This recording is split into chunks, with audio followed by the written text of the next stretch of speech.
ഇതാണ് കൈത എന്ന് പറയുന്ന ഒരു ചെടിയാണ്. പഴയ കാലങ്ങളിൽ നമ്മുടെ തോടിന്റെ വക്കത്തും ആറ്റിന്റെ വക്കത്തൊക്കെ ഇഷ്ടംപോലെ ഉണ്ടായിരുന്നു.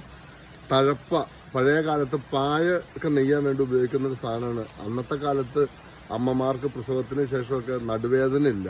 ഇപ്പോൾ നമ്മൾ ബെഡിലൊക്കെ കിടന്നിങ്ങനെ നടുവേദന ഫോം ബെഡിലൊക്കെ കിടന്ന പ്രശ്നമാണ്. പക്ഷെ എന്നാലും ഇതിപ്പോൾ വളരെ അപൂർവമായിട്ട് ഇതിന്റെ കരകൗശല ബാഗുകൾ കാര്യങ്ങൾ പായൊക്കെ ഉണ്ട്. അത് കൂടുതൽ വിദേശത്തേക്കാണ് അതിന്റെ കൂടുതൽ ചാൻസ്. ഇവിടെ ആരും വാങ്ങാറില്ല. അപൂർവമാണ് ഇപ്പോൾ സാധനം കാണാറുണ്ട്. ഇതിപ്പോൾ ഇങ്ങനെ ഒരു തോട് സൈഡിൽ നിന്ന കൈതയാണിത്.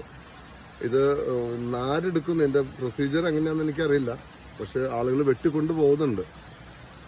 ചുരുക്കം ചില ആളുകൾ ഇതിൻ്റെ പായ നെയ്യാറുണ്ട്. മാർക്കറ്റിൽ കിട്ടുമെന്ന് എനിക്ക് തോന്നുന്നത്. തഴപ്പായ എന്നാണ് പറയുന്നത്.